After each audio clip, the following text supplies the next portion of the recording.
Hi everybody! Today I'd like to show you how I make this quick one-pot meal, which is basically an Amish dish.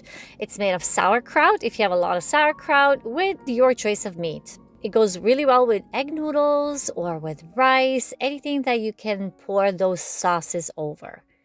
So welcome to my cozy corner, and I hope you grab a cup of tea or coffee and join me in my kitchen. For more recipes, don't forget to subscribe. So for this recipe, you're going to need, obviously, sauerkraut.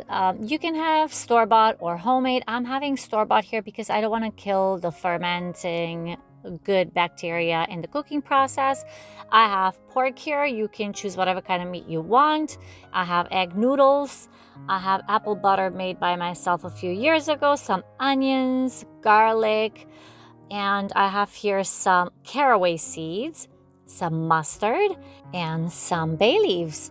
Now these are the juniper berries that I'm adding. So juniper berries can be found in the local supermarket, maybe in the spice section, or you can order it online. I just ordered mine online. But there are these little tiny berries. They look like pepper, and it gives a certain flavor to the actual dish. If you don't have them, just skip this step, obviously. And this is my apple butter that I made in 2022. And again, if you don't have apple butter, just use some apple sauce, but it's really nice and tart, so it adds to the flavor again. So I'm just gonna add that. I'll include all of the ingredients down in the description box below for reference.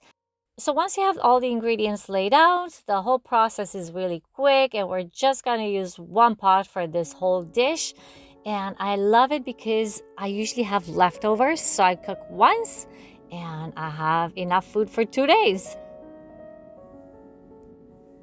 Great, so I have the meat here chopped up into 2-inch pieces, so just bite-sized pieces, not too small because they're gonna boil for about half an hour. I have the onions ready and chopped as well, and also the garlic. I'm gonna add all of this into the one pot. So we're gonna add slowly one ingredient at a time into this Dutch oven. I'm just adding a little bit of olive oil, or you can use again the grease of your choice. And I'm just going to add the meat, which is all cut up, and I'm going to sear it until it's turning brown on all sides. So just make sure you keep an eye on it and just turn it with a wooden spoon every once in a while. And then we're going to move on to the next step.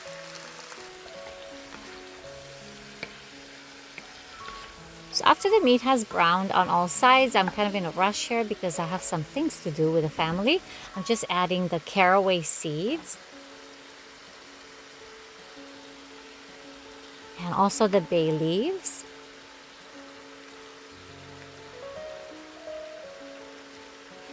the Dijon mustard, or any kind of mustard that you have in the house,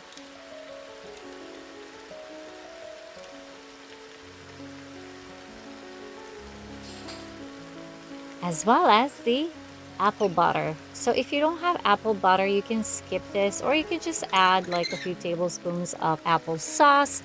But the apple flavor, again, it's really great in this dish. It goes really well with pork, as you know.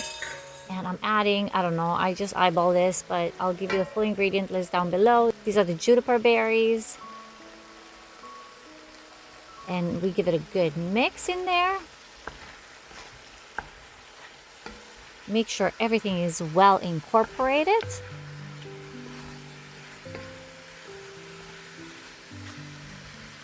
And I'm adding the onions on top. So see, everything is really quick. Once you have everything laid out on the countertop for you, then you just add, give it a mix, and it's pretty quick. So I added the onions and the garlic. We give it another quick mix. Make sure everything is, again, mixed together in there with the meat. And now I'm just going to add my last ingredient for now, which is the sauerkraut. If it's too sour or too salty, you can leave the juices out. Mine is just perfect. It's a little bit sour, but that's fine because at the end, I'm just gonna adjust it with a tablespoon of sugar. If it's too salty or too sour, like I said, leave the liquids out. I'm putting them all in because it's going to add to the flavor and to the sauce. So I'm just giving this a little bit of mix. I'm adding a little bit of water because I want it a little bit more liquidy so that the meat will cook right through. Not a lot of water, as you can see, but we do that. So adding the water helps with sauce. Again, if you don't like it so saucy, you can just adjust it. This is what cooking is all about, you guys. You see how it goes, and if you like it more saucy, you can add more broth or more stock, or you can just add some water.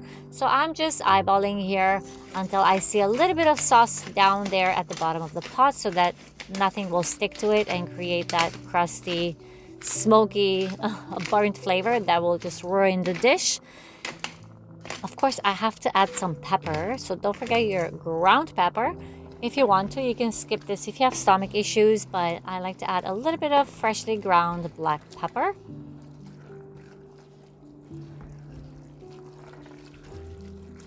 And as you can see, it's starting to simmer. It's starting to boil gently right there. So we're just gonna cover it up and let it simmer for about 30 to 40 minutes. Now, I like to check on my food every once in a while, so I just give it a nice mix every maybe, I don't know, 7-10 minutes or so. So twice throughout the cooking process, give it a nice mix, so make sure that nothing sticks to the bottom.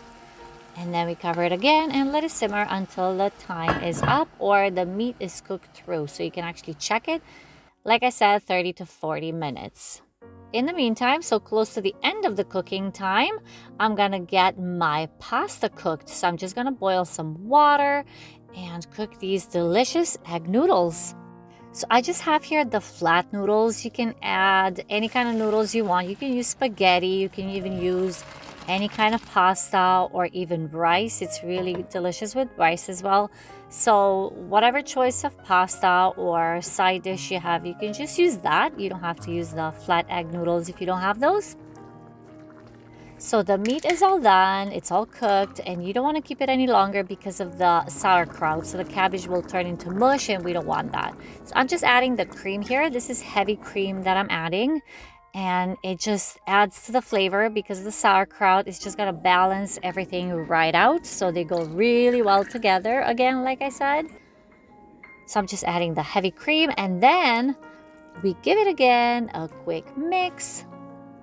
And as you see here, I have there's some sauce, right? Which I want to turn it into a thicker sauce. So I did this on purpose and I'm just going to thicken it with cornstarch. Now, if you don't have cornstarch, you can just use flour. So you mix the dried cornstarch with a little bit of cold water, not hot water, because that's going to turn it into a clumpy consistency. So make sure you add some cold water, cold tap water, and just mix it right through. It dissolves really nicely together. And then we add it to the pot to create that thicker, saucy consistency. So we just bring it to a boil, mix it really nice and well because you don't want it again to stick or to thicken on one side only. I have here some fresh parsley that I like to add at the end. I'm just going to chop it up real quick and I'm adding all of that in. Now you can check to see if you like the taste, if you need a little bit more sugar, if you need to make any adjustments whatsoever. So now you can adjust it according to your taste, into your liking. So I'm just testing it. The meat is cooked right through. It smells divine in the house right now. It's really delicious. And all of the sauces have gone into the meat, so it's full of flavor. But I like to add a tablespoon or so of brown sugar.